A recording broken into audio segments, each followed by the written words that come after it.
아멘.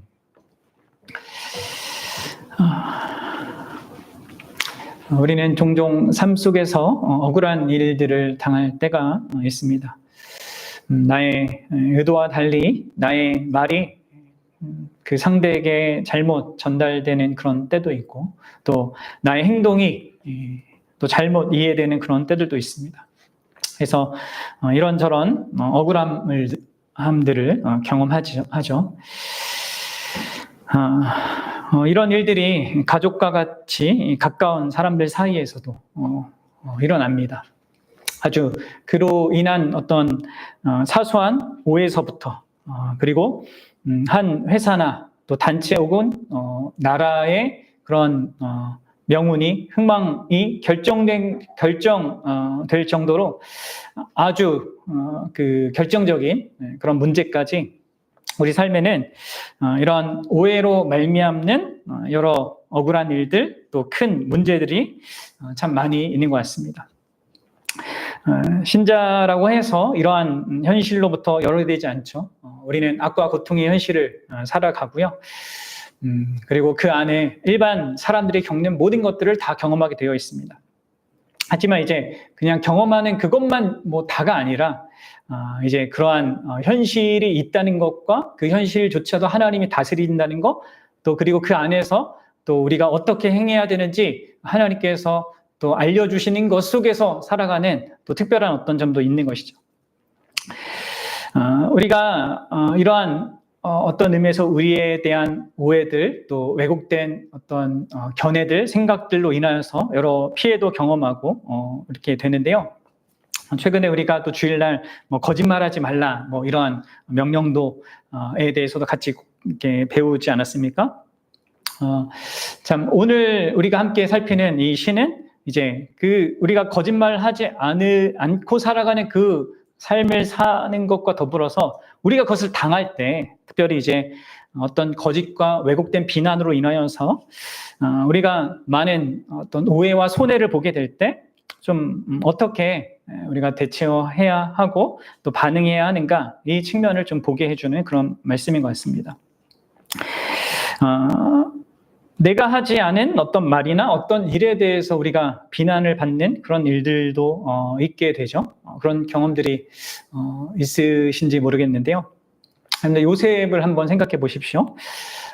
요셉이 그 형들에 의하여서 이렇게 애굽으로 노예가 되어 이렇게 끌려갔을 때 나름 이제 보디발이라는 좋은 그 어떤 장군을 만나서 그래도 좋은 형편에서 그렇게 살고 있었는데 어떤 일이 일어났습니까? 보디발의 아내가 그 요셉을 이게 유혹했잖아요. 요셉은 이제 보디발의 그 아내가 자신을 유혹하려고 하는 그 의도를 알아채고 이렇게 거절을 했는데 결과적으로 어떻게 됩니까? 그 아내가 요셉에게 죄를 뒤집어 씌워서 요셉이 나쁜 의도로 내게 접근했다라고 하면서 그를 이렇게 비난했습니다. 그리고 그 결과 요셉은 어떻게 됩니까? 아무 잘못도 없었지만 감옥에 갇히게 돼요. 그렇죠?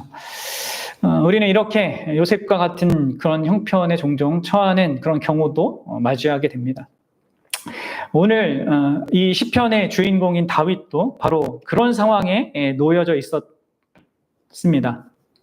오늘 특별히 시편 7편의 이 소제목의 정보에 따르면 무엇이 나오고 있어요? 다윗이 굿시라고 하는 그 사람의 말에 의하여서 아주 곤란한 상황에 처하게 된 것으로 보입니다. 물론 우리는 이 문제가 무엇인지 정확히 알지 못합니다. 하지만 본문의 내용을 보면 우리가 아는 것이 있죠. 그건 뭐냐면 이 굿시라고 하는 사람이 거짓으로 다윗을 비난했고 그 결과로 다윗이 자신의 목숨이 위협당할 정도로 그런 큰 어려움에 처했다는 것을 알 수 있습니다. 여기 이 소제목에 보면 이제 굿시라는 이 존재에 대한 정보가 하나 더 나오죠. 그는 바로 어디 지파 사람입니까? 베냐민 지파 사람입니다.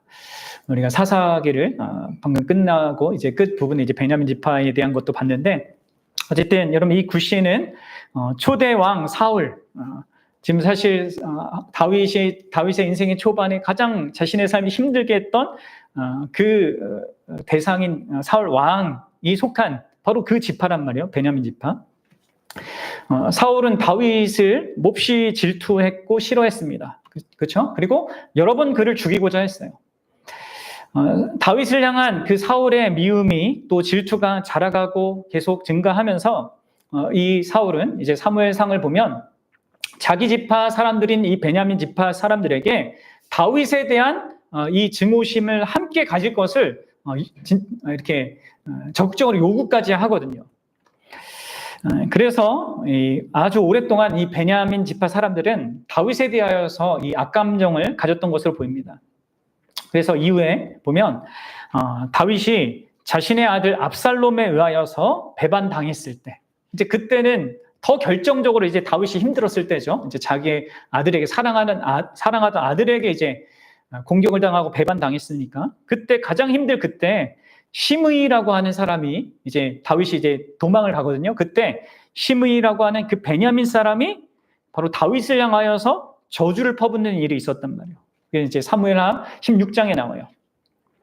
그리고 또 압살롬의 이 반역이 진압된 후에도 얼마 지나지 않아서 또 다른 베냐민 사람이라고 하는 세바라고 하는 이름을 가진 사람이 또 반란을 일으킵니다. 그러니까 이제 이 베냐민 지파의 집단적인 어떤 적대감이 이제 다윗의 그런 인생의 그 초기에 계속 있었던 것이었어요. 그리고 이 굿이라는 이 사람도 성경에는 이제 등장하지 않지만 그런 분위기 속에서 이 다윗에 대하여서 그렇게 악감정을 품고 대했던 것을 보입니다. 우리는 이제 말씀드렸다시피 어떤 다윗의 인생 속에서 어떤 시점에서 무슨 비난이 있었는지 정확히는 알 수 없습니다. 하지만 많은 학자들이 말하기를 이제 다윗이 이제 사울에게서 도망치던 그 시절에 그랬을 것이다라고 추측을 합니다. 왜냐하면 이제 사울이 계속해서 다윗에 대한 긍정적인 이야기보다는 부정적인 이야기를 듣기를 좋아했고, 심지어 긍정적인 이야기를 하려고 했던 이 아들 요나단까지 막 죽이려고 했지 않습니까? 사울은 계속해서 이 다윗에 대하여서 최악의 것을 믿고자 했습니다. 최악의 그 이야기를 듣고자 했죠. 그런 분위기 속에서 이런 굿시와 같은 사람이 얼마든지 이 다윗을 비난하고 또 다윗에 대한 이 잘못된 정보를 이렇게 알리면서 자기의 자리 또 사울에게 어떤 인정을 받고자 했던 것을 우리는 생각해 볼 수 있을 것입니다. 참 이러한 어떤 다윗의 인생 속에 있었던 이런 비난과 또 오해들, 그로 인한 어떤 손해들, 이런 것들이 이제 다윗의 인생만 있는 것이 아니라 많은, 아까 제가 요셉도 얘기했지만 많은 이 믿는 사람들의 삶 가운데 있고요. 또 오늘날 우리에게도 또 있는 것이죠. 예수님을 믿는다는 이유 때문에 우리가 이런저런 오해도 받을 수 있고 또 비난도 받을 수 있고 손해도 겪을 수 있습니다. 심지어 예수님은 어떻습니까? 가장 크게 사실 그의 모든 어떤 의미에서 모든 그 삶의 그 여정 속에서 집단적인 오해와 비난과 공격을 크게 받으셨죠.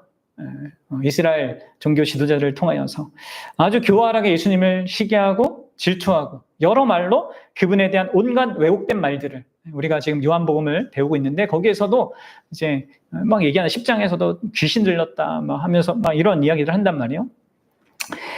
여러 거짓말로 왜곡된 말로 그분을 비난하는 그런 소문을 들으면서 그분도 사셨고 사람들이 다 뒤에서 모의하여서 그분을 죽이고자 했고 심지어 자신의 제자 중 한 사람인 가룟 유다까지 돈으로 매수하여서 배반하도록 만든 그러한 것들을 직면한 분도 바로 예수님이란 말이에요.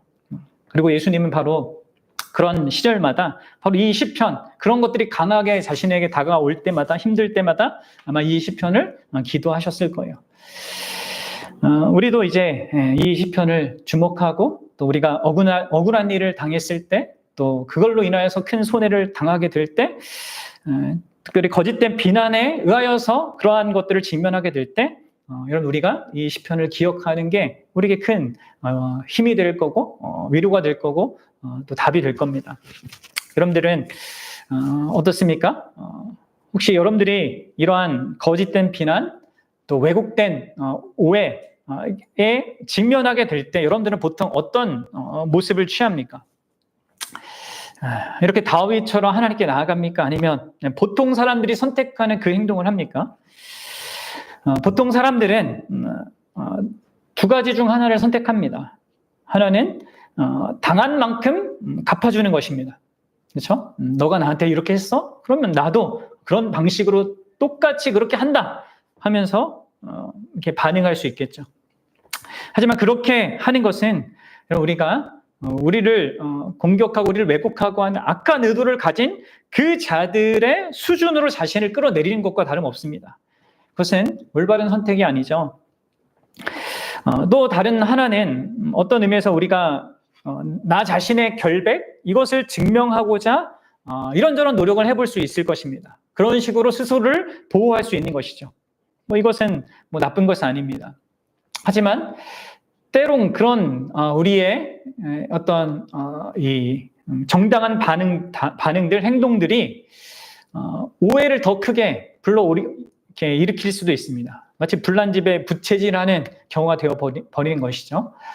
너무 이게 과하게 반응하는 거 아니냐 하면서 뭔가 수상한데 하면서 그렇게 의심을 받게 되는 일도 생길 수가 있는 것입니다. 그리고 어떤 아주 또 어려운 상황 속에서는 정말 아무것도 할 수 없는, 그러니까 온갖 비난과 온갖 왜곡된 그 소문이 바다한데 거기에 대해서 정말 아무것도 할 수 없는 그런 상황에 처할 수도 있어요. 그리고 바로 그것이 오늘 본문에 등장하는 다윗의 그런 형편이었단 말이에요. 생각해보세요. 다윗은 지금 자신이 살고 있던 그 나라의 왕이 자신을 미워하고 있습니다. 죽이고자 하고 있습니다. 오직 자신에 대한 나쁜 이야기만 사실로 듣고 그 왕의 측근들은 다 자기에 대해서 모함하는 그런 상황 속에 있습니다. 그런데 이제 여기서 뭘 기대할 수 있겠어요? 누구도 심지어 이제 요나단도 그렇게 했다가 죽임을 당할 뻔했기 때문에 이런 상황 속에서 아무도 그를 도울 자가 없는 것입니다. 그때 여러분들 다윗이 어떻게 합니까? 그런 상황과 형편 속에서 어떻게 합니까? 바로 그는 하나님께 피합니다. 이게 바로 우리에게 있는 아주 중요한 현실의 한 부분인 것이죠. 진짜 아무도 나를 믿어주지 않고 알아주지 않고 모두가 날 오해할 때에도 우리가 피할 대상, 또 우리가 신뢰할 대상이 있는 것이죠. 다윗에게 그러하듯이 우리에게도 그렇습니다. 신자에게는 아주 결정적인 도움을 기대할 분이 계신 거예요. 그래서 다윗은 바로 그 하나님께 피해요. 우리 1절을 함께 좀 읽어봅시다. 시작. 여호와 내 하나님이여 내가 주께 피하오니 나를 쫓아오는 모든 자들에게서 나를 구원하여 내소서. 아멘. 다윗은 여호와 하나님, 나의 하나님이라고 그 하나님을 부르면서 그분께 간구하기 시작합니다. 여기에서 이 여호와 하나님이라는 이 이름은 제가 자주 얘기하지만 언약의 하나님, 이스라엘과 특별한 언약 관계를 맺으신 그 언약의 하나님을 강조하는 그런 이름이잖아요. 다윗은 지금 그냥 모호한 하나님께 나아가는 게 아니죠.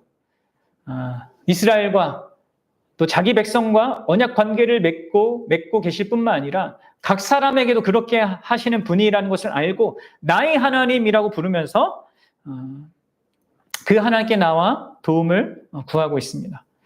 여러분, 이게 바로 다윗과 같이 우리가 유사한 상황에 처할 때 가장 먼저 해야 될, 가장 중요하게 해야 될 그런 일인 것이죠. 언약의 하나님께 나아가 도움을 구하는 것. 다윗은 지금 우리가 지진이 나면 어떻게 합니까? 태풍이 분다, 토네이도가 온다 그러면 어떻게 해야 돼요? 대피 공간으로 달려가야 하는 것처럼 이 다윗은 이러한 현실 속, 아무도 도울 수 없는 그런 현실 속에 왜곡된 소문으로 인해서 자기의 목숨이 정말 위협당한 그 상황 속에서 하나님께 달려간단 말이에요. 정말 우리에게도 이런 일이 필요한 것이죠. 물론 여러분들 하나님께 피한다는 것은 아무것도 하지 않는 것을 의미하지 않습니다. 그냥 기도만 하고 있는 것, 그걸 말하는 것은 아니에요. 분명 본문을 보면 다윗의 적들이 다윗을 쫓고 있고요. 다윗도 도망가고 있습니다. 그렇죠? 다윗은 도망가기 위하여서 그가 할 수 있는 일을 하고 있어요. 하지만 그는 궁극적으로 자신을 보호하고 또 자신을 지킬 그 분은 이 하나님이다라는 것을 아는 것 속에서 그렇게 하고 있는 것입니다. 여러분, 우리가 이런 부분에 있어서 잘 해야 되는 것이죠.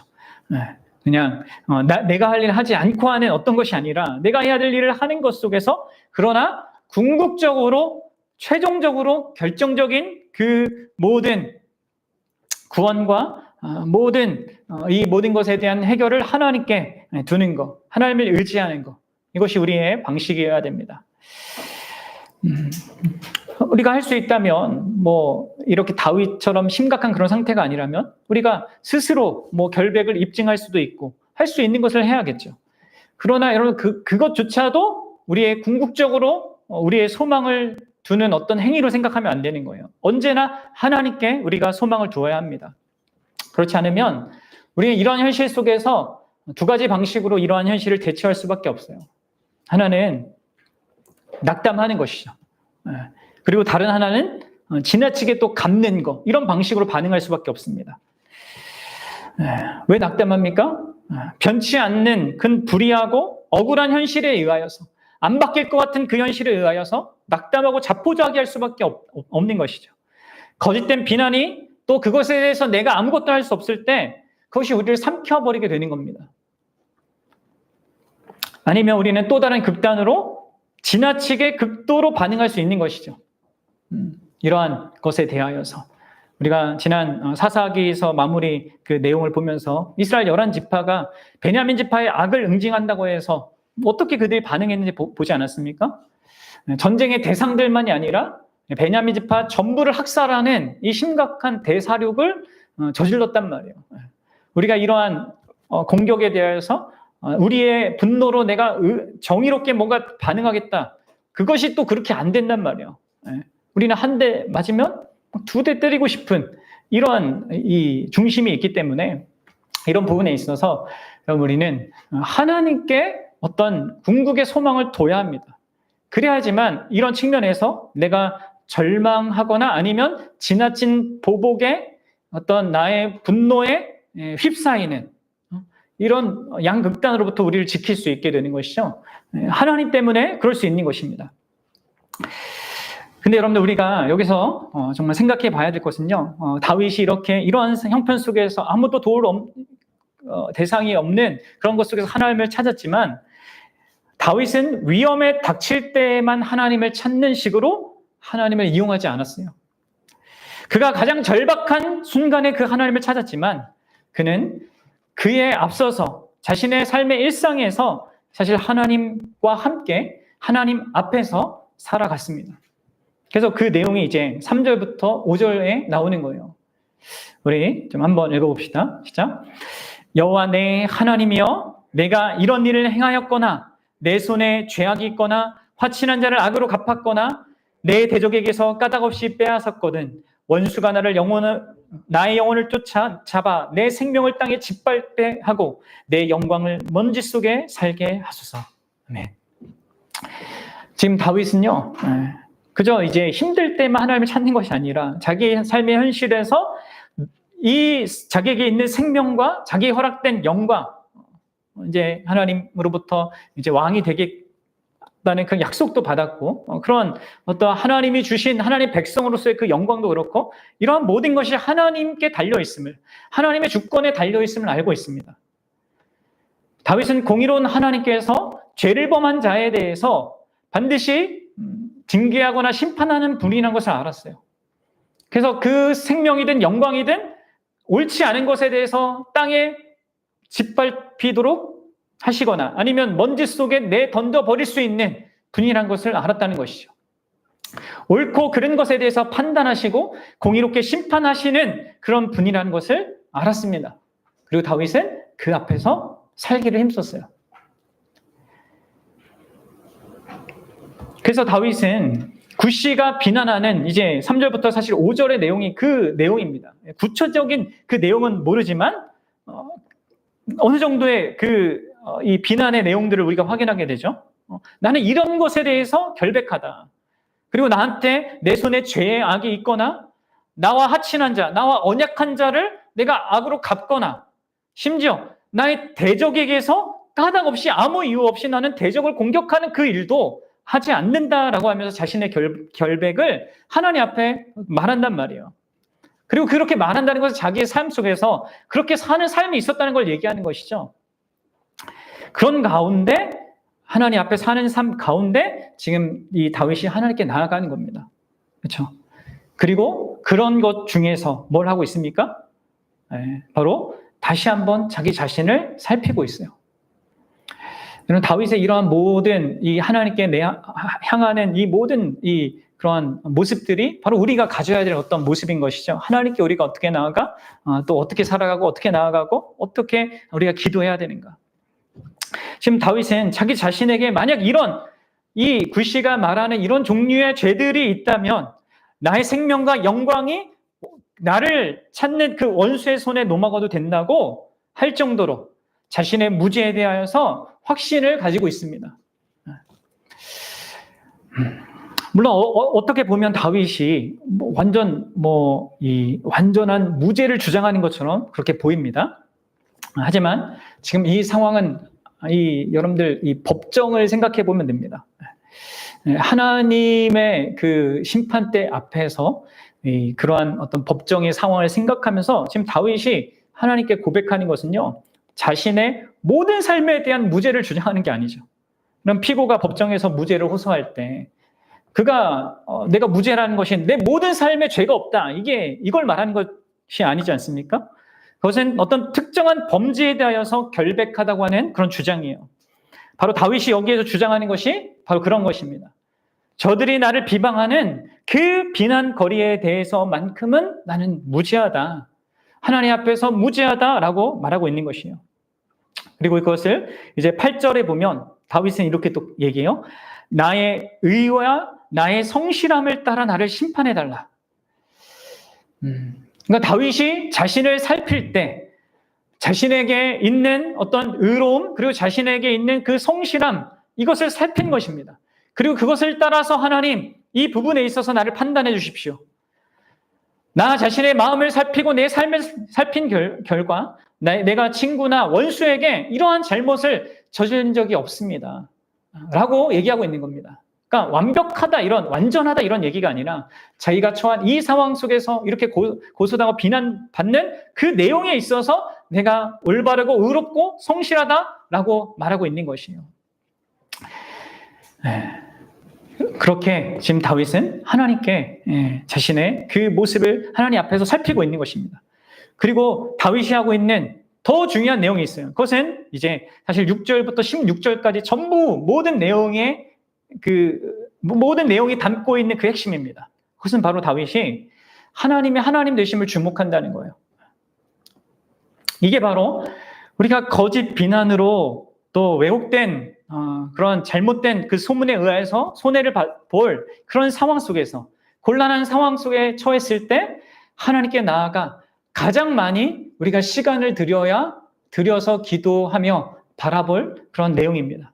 그게 뭐예요? 하나님이 어떤 분이신지, 하나님이 이 땅 가운데서 지금 무엇을 행하는 분이신지, 또 나는 그분 앞에서 어떤 자인지, 또 어떠해야 하는지를 제일 많이 생각하면서 하나님께 간구해야 하는 것이겠죠. 그러면서 다윗은 그 자신의 결정적인 판단, 최종적인 판단은요, 하나님께 맡기고 있어요. 그럼 이게 정말 우리 모든 신자에게 가져야 될 되게 중요한 모습이죠. 그렇죠? 나 자신을 판단해보고 살피고 돌아보는 거, 이거 너무나 중요합니다. 그러나 그것보다 어떤 의미에서 더 중요한 건 뭐예요?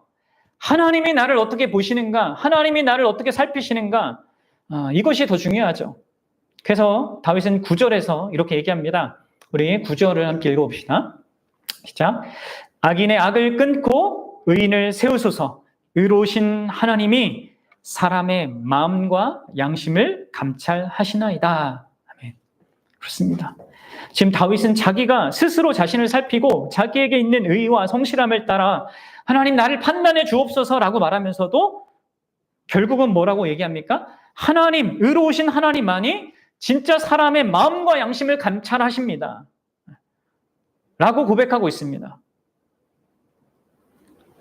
하나님의 판단, 하나님이 말씀하시는 것, 그것을 더 중요한 것으로 받아들이고 인정하겠습니다라는 고백입니다.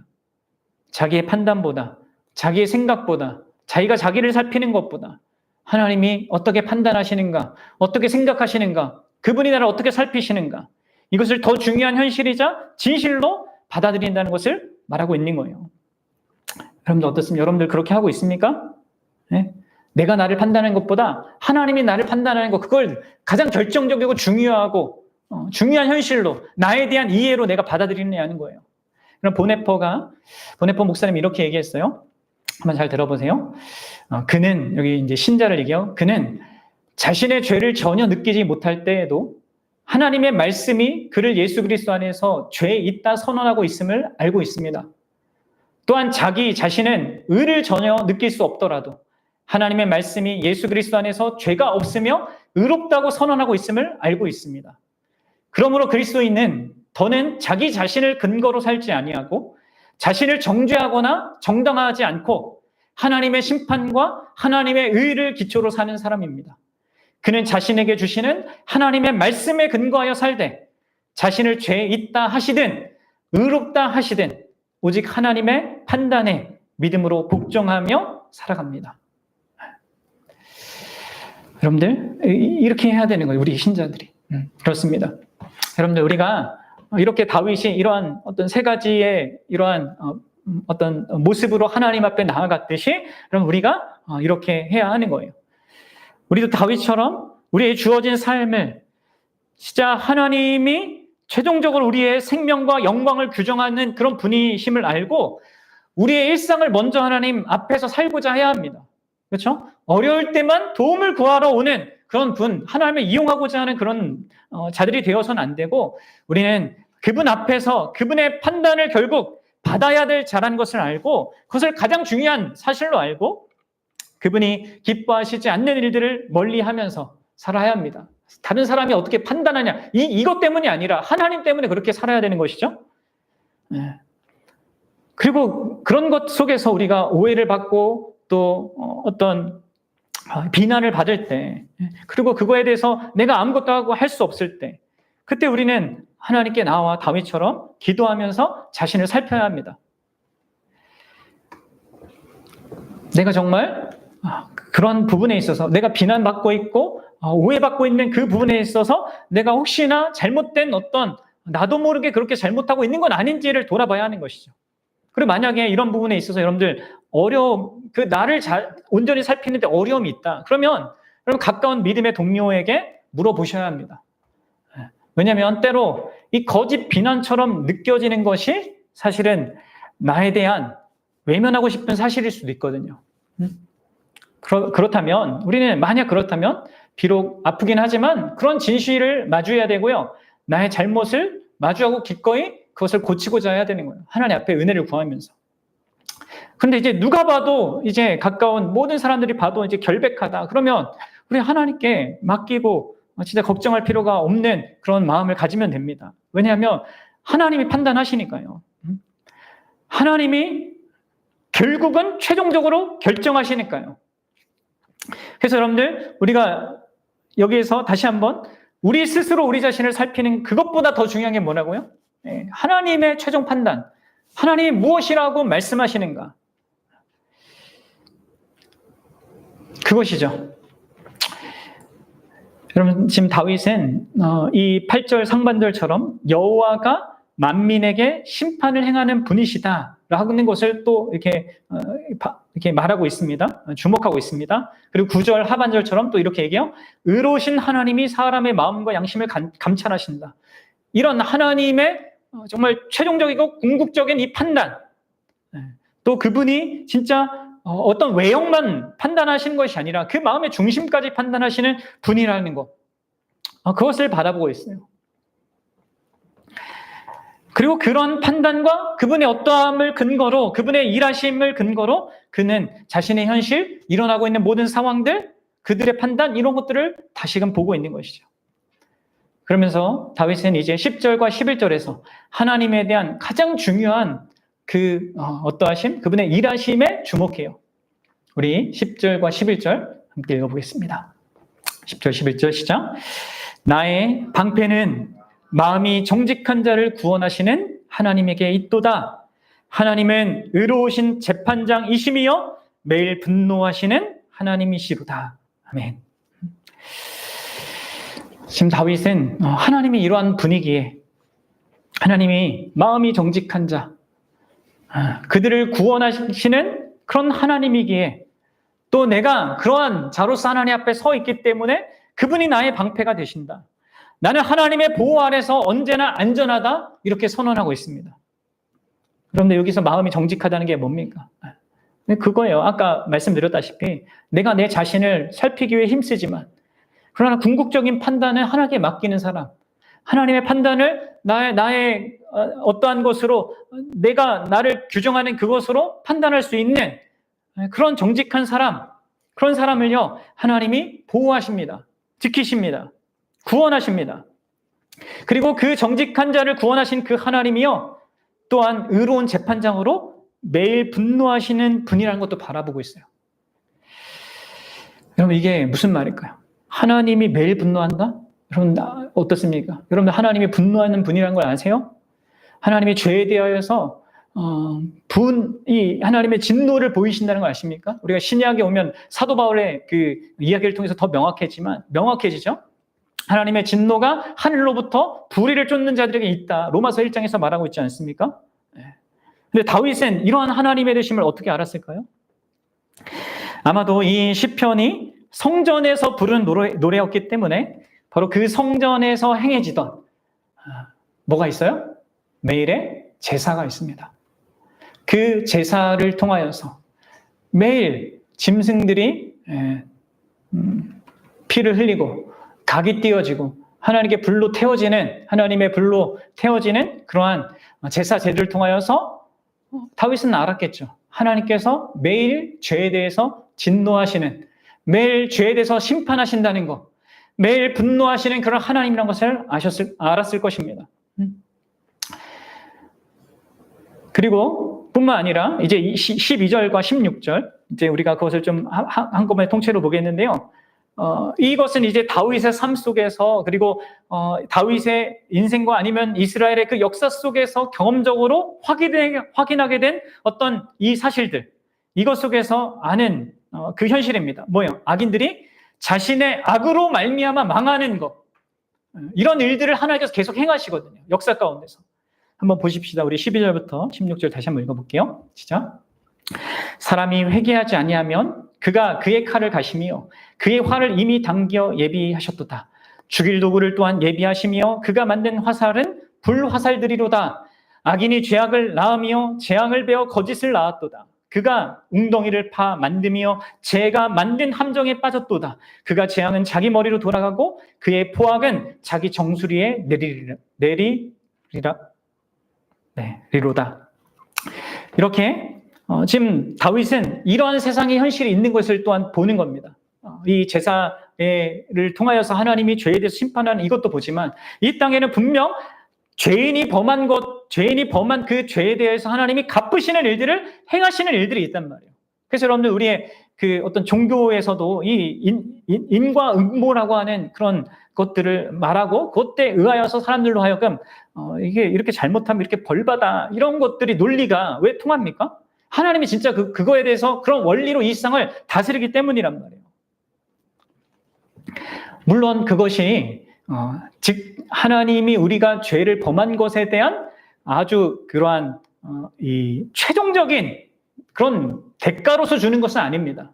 이 땅의 악과 고통의 현실 속에서 또 그래도 일반 은총이 있는 것 속에서 경험하는 이것은요, 자신이 한 일에 대한 어떤 것을 받는 거지만 하나님께로부터, 그것이 사실 하나님을 무시하고 한 거잖아요. 하나님 크기만큼의 그 죄값을 받는 건 아니란 말이에요, 아직은. 그러나 분명히 뭘 보여주는 겁니까? 악인이 그 악에 의하여서 자기 악에 의하여서 망가지는 그런 현실들은 하나님이 다스린다는 걸 보여주시는 것이고 언젠가 하나님께서 최종적으로 그것에 대한 최종 심판을 하신다는 것도 보여주는 것이에요. 여러분들, 그래서 여러분 우리 주변에 일어나고 있는 악인이 꼭 잘못한 것에 대해서 자기가 거기 걸려 넘어지는 수많은 일들을 우리가 뭐 뉴스를 통해서든 아니면 어떤 그 미디어나 어떤 영화나 이런 드라마를 통해서도 이렇게 다 그게 있는 현실로 우리가 경험하게 되는 것은요. 그것은 분명한 하나님의 심판의 징조다. 근데 여러분들 한번 잘 생각해 보십시오. 여기서 우리를 놀랍게 하는 것은 다윗이 이러한 하나님의 엄중하고 또 정확한 판단, 하나님의 공의로우심, 그리고 결국은 이런 모든 것을 통하여서 그가 얘기하고 있는 궁극적인 하나님의 심판, 모든 민족들을 대상으로 해서 하나님이 심판하실 것을 얘기하잖아요. 이런 심판에 대하여서 왜 어떻게 다윗은 두려워하지 않고 있을까요? 그것을 무서운 어떤 것으로 바라보고 있지 않습니다. 특별히 사람의 어떤 외적 행동만이 아니라 그 행위의 뿌리가 되는 마음과 양심을 살피시는, 감찰하시는 그 하나님 앞에서도 다윗이, 물론 아까 제가 말했듯이 어떤 이 사건에 국면된 그런 내용으로서 다윗이 말하고 있지만, 그러나 더 크게는 자신의 모든 삶에 대해서 또 이 이야기는 사실 적용이 되잖아요. 하나님이 우리 마음과 양심을 살피십니다.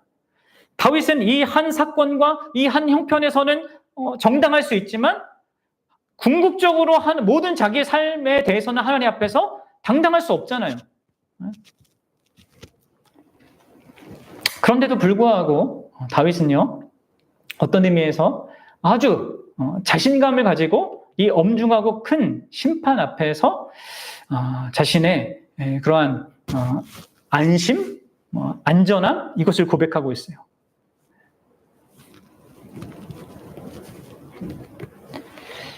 왜 그렇다고요? 왜 그럴까요? 그것은 아까도 제가 언급했다시피 이 마음과 양심을 살피시는 하나님, 그 하나님이 의롭고 매일 분노하시는 분인데 뭐예요? 바로 매일 드려지는 희생 제물로 말미암아 기꺼이 자기의 분노를 내려놓으시고, 우리가 회개하여 돌이킬 때 기꺼이 우리를 용서하시며 우리를 죄로부터 구원하시고, 그로 인하여서 자신의 친히 우리에게 보호자가 되어주시는 그러한 하나님의 은혜를 알았기 때문입니다. 그래서 다윗이 하나님을 방패로 그렇게 고백하는 거죠. 사랑하는 여러분, 다윗은 이 복된 사실을 사실 그림자 수준으로 알았던 것입니다. 또 이로 말미암아 그 다윗은 이 하나님의 의를 감사하고 또 여호와의 이름을 찬양하는 것으로 이 기도를 마무리하고 있어요. 근데 사실 외적으로 변한 건 아무것도 없습니다. 굿시는 여전히 다윗에 대하여서 거짓된 비난을 내뱉고 있고 그 소문은 점점 크게 번지고 있습니다. 하지만 다윗의 마음이 변했어요. 다윗의 마음이 하나님의 하나님 되심으로 말미암아 하나님이 궁극적으로 최종적으로 심판하신다는 그 사실을 근거로 다윗의 마음의 두려움과 걱정, 그것에서부터 벗어나고 억울함과 또 그 억울함을 끼친 자들에 대한 원수 갚음에 휩싸이는 것으로부터 벗어나서 하나님을 감사하며 하나님을 찬양하는 그런 마음으로 변화되었습니다. 사랑하는 여러분, 오늘날 우리는 어떻습니까? 결론적으로 생각해 봅시다. 우리는 예수 그리스도의 그 십자가 희생을 통하여서 하나님께서 죄에 대해서 얼마나 크게 분노하시는지, 또한 그렇게 죄를 지은 자격 없는 자들을 위해 또한 동시에 어떻게 하나님 자신이 그들을 위한 존귀하고 완전한 희생 제물을 친히 준비하셔서 그들에 대한 자신의 사랑과 은혜를 드러내셨는지를 보게 됩니다. 또 우리는 그 하나님이 언젠가 모든 악에 대하여서, 모든 비난, 거짓과 모든 죄악된 것에 대하여서 승리할 것이고, 또 모든 사람들을 자신의 행위에 대하여서 반드시 심판할 것이라는 것을 확고한 사실로 보게 됩니다. 그래서 우리는 예수님께서 죄와 사탄에 대해서 승리하시고 결국 최후 심판을 행하신다는 이 사실로 말미암아 모든 백성들이 하나님 그 예수님을 찬양하게 된다는 사실을 신약에서 명확하게 보게 돼요. 여러분들 요한계시록 11장 한번 보십시오. 요한계시록 11장 15절부터 18절 한번 봅시다. 같이 읽어볼게요. 일곱째 천사가 나팔을 불매 하늘에 큰 음성들이 나서 이르되 세상 나라가 우리 주와 그리스도의 나라가 되어 그가 세세토록 왕노릇 하시리로다 하니 하나님 앞에서 자기 보좌에 앉아있던 24장로가 엎드려 얼굴을 땅에 대고 하나님께 경배하며 이르되 감사하옵나니 옛적에서도 계셨고 지금도 계신 주 하나님 곧 전능하신 이여 친히 큰 권능을 잡으시고 왕노릇 하시도다. 이방인들이 분노하며 주의 진노가 내려 죽은 자를 심판하시며 종 선지자들과 성도들과 또 작은 자든지 큰 자든지 주의 이름을 경외하는 자들에게 상 주시며 또 땅을 망하게 하는 자들 멸망시키실 때소로이다 하더라. 아멘. 그렇습니다. 예수 그리스도께서는요 반드시 모든 것을 올바르게 바로잡으실 분이십니다. 그리고 반드시 그러한 옳게 되는 일이요 결국 궁극적으로 있게 됩니다. 그리고 여러분들 신자는 바로 이러한 하나님을 믿는 것 속에서 우리의 현실을 보는 것입니다. 그리고 이러한 사실은요 어떤 의미에서 지금 우리의 삶 속에서 우리가 당하고 있는 어떤 억울함과 그런 그것으로 인한 손해가 당장 해결되지 않은 채 있을 수 있고 그것이 오래될 수 있고 어떤 부분이 해결되지 않을 수 있다는 것을 또한 의미합니다. 하지만 이것이 완전하게 우리에게 바로잡아져야 되고 또 완전한 정의가 실현되어야 한다는 그런 어떤 왜곡된 강박증? 이런 그것이 우리 안에 있을 수 있거든요.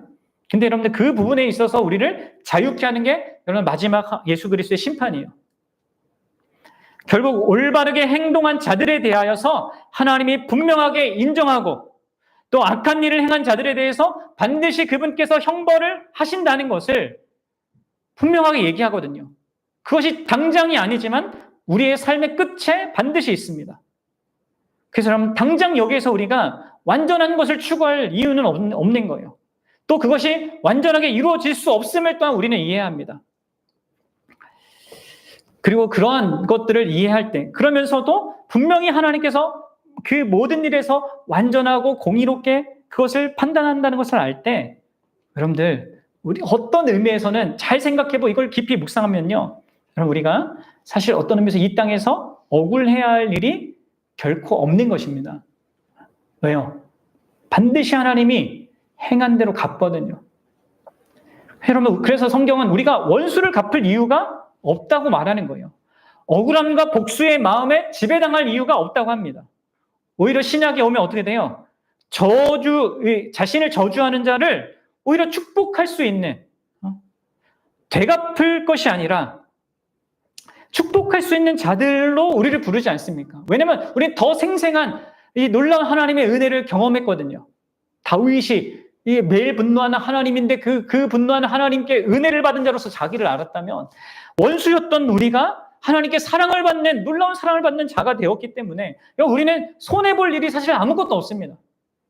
오해당하는 현실을 경험하고 그것 때문에 힘들지만 그로 인해서 우리가 사라지고 없어지고 망가지고 손해보는 그런 일들은요 영적인 이런 하나님과 관계 속에서 그런 게 없다는 거예요. 그리고 하나님은 반드시 공정하게 심판하십니다. 하나님은 다 갚으십니다. 그래서 우리는 자유롭게 하나님의 진노하심의 모든 것을 맡길 수 있는 거예요. 그리고 우리의 그 하나님께서 갚으신다는 것을 어떻게 확인해요?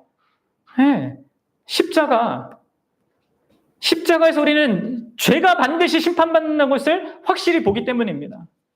여러분 십자가는 우리가 의롭다함을 받는 그런 곳이지만 동시에 하나님께서 정말로 죄를 벌하고 심판한다는 증거이기도 하죠. 십자가는 하나님이 죄를 얼마나 심각하게 여기시는지 또 그것을 얼마나 정확하게 심판하시는지를 보여주는 거예요. 엘리 엘리 라마 사박다니 왜 나를 버리셨습니까? 그건 내가 버린 거잖아요. 내가 버린 것에 대해서 예수님이 당하신 거잖아요. 우리가 하나님을 무시하고 행한 그 모든 것에 대해서 하나님이 반드시 심판하신단 말이에요.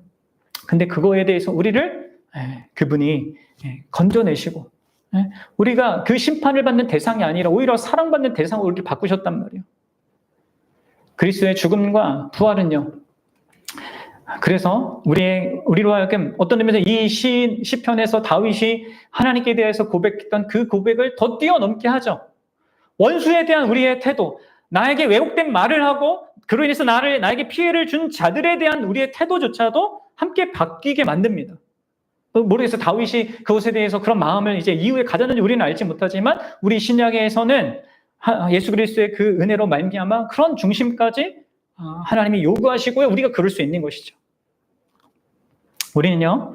정의가 실현되는 것을 보기 원하는 자들이고요. 그렇게 될 것을 확실히 아는 자들입니다. 그런데 그것을 우리가 이루는 것은 아니라는 것을 아셔야 됩니다. 그리고 우리는 이제 예수님 때문에 그분이 자격 없는 우리들, 원수되었던 우리를 향하여서 그분이 저들의 죄를 저들에게 돌리지 마옵소서 이렇게 기도하여 주셨기 때문에 우리도 우리의 비난자들에 대해서, 우리를 오해하는 자들에 대해서, 그걸로 인해서 우리에게 손해를 끼치는 자들에 대해서 우리도 동일하게 기도할 수 있는 것이죠. 스데반도 그렇게 하지 않았습니까? 사랑하는 여러분, 억울한 일을 당할 때 여러분들 하나님께 나아가십시오. 하나님께 나아가 여러분들 자신의 마음을 살피시고요. 무엇보다 하나님께서 우리를 어떻게 생각하시는지, 어떻게 우리에 대해서 말씀하시는지를 들으십시오. 또 하나님이 우리에게 어떠한 분이신지, 또 하나님 앞에서, 하나님 안에서 예수 그리스도를 허락해 주신 그분 안에서 우리가 아무것도 손해볼 것이 없는 자로서의 든든한 인생을 산다는 것을 확인하십시오. 오히려 마지막 때 그걸 나를 공격하는 것으로 인해서 심판받을 자들을 우리가 불쌍히 여겨야 되고요. 긍휼히 여겨야 되고 그들을 위해서 오히려 기도할 수 있고 오히려 그들을 축복해 줄 수 있는 그런 자들이 될 수 있으면 좋겠습니다. 그렇게 될 때 여러분들 우리도 다윗처럼 우리 안에 감사와 찬양이 정말 넘칠 수 있을 것이고요. 이 세상의 악이요. 이 죄악이 우리를 뒤 흔들고 또 우리 안에 존재하는 이 죄성이 우리를 뒤 흔드는 것부터 그것으로부터 우리를 지킬 수 있는 것입니다. 저와 여러분들이 그럴 수 있기 바랍니다. 함께 기도하겠습니다.